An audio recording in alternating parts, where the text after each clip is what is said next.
Most people trying to build wealth are working against themselves without knowing it.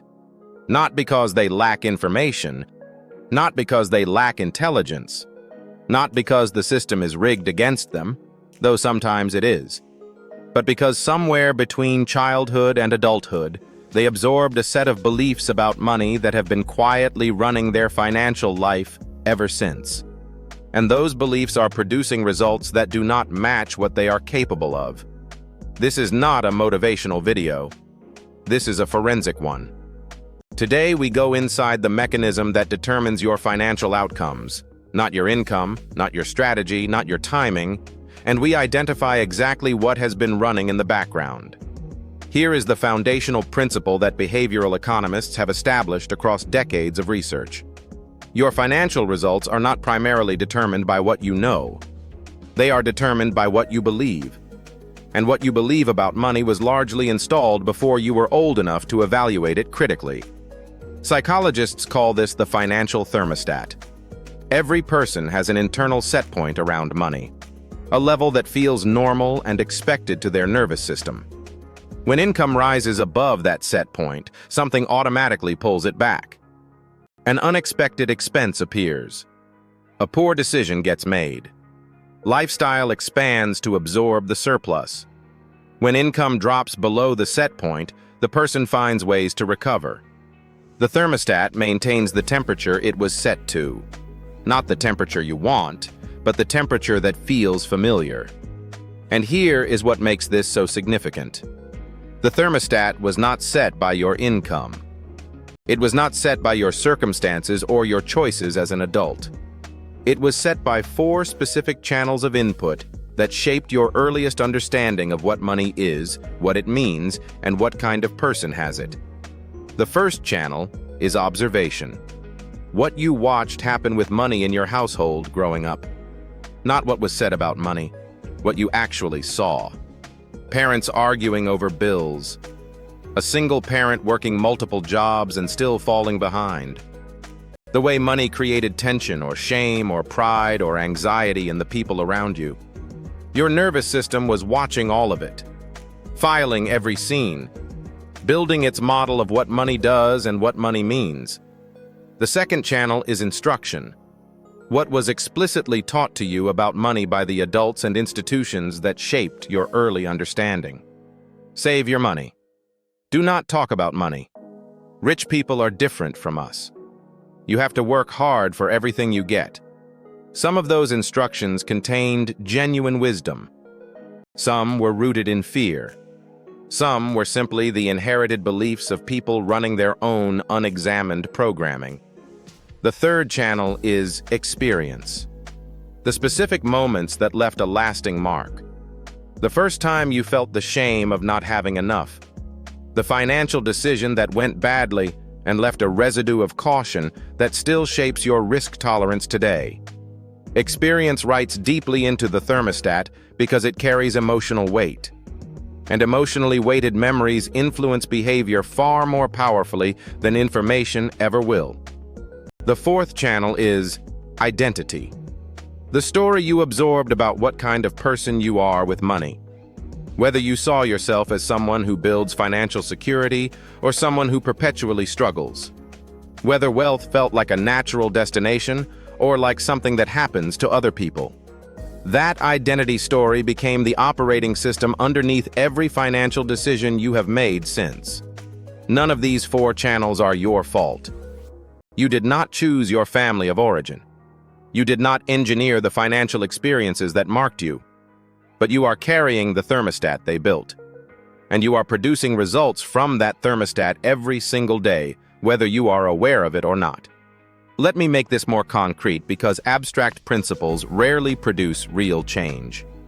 Think about someone who grew up watching money disappear the moment it arrived.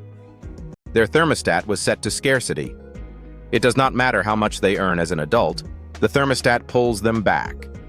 They get a raise and lifestyle immediately expands to match. They receive an unexpected windfall and an unexpected expense appears within weeks. They start a savings plan and an emergency derails it. The pattern repeats decade after decade, Not because they are unlucky or undisciplined, but because the thermostat is doing exactly what it was designed to do, maintaining the temperature it was set to. Now think about someone who grew up watching money managed carefully and consistently. Their thermostat was set to stability. When income drops, they find ways to maintain their savings rate.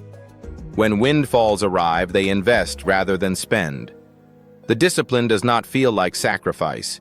It feels normal. Because it is normal to their thermostat. The difference between those two people is not intelligence. It is not work ethic.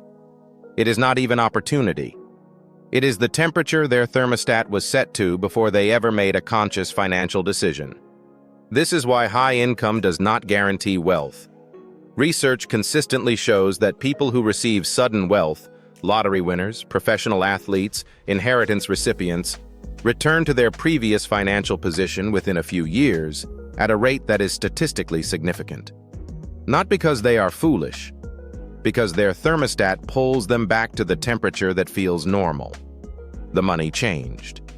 The identity did not. And this is equally why people who build genuine lasting wealth often do so from relatively modest beginnings.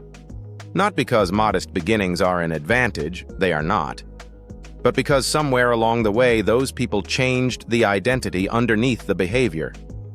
They changed what felt normal.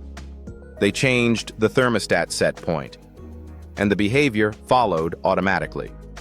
The 4 channels we identified, observation, instruction, experience, and identity, are not just historical curiosities. They are active forces shaping your financial decisions right now today.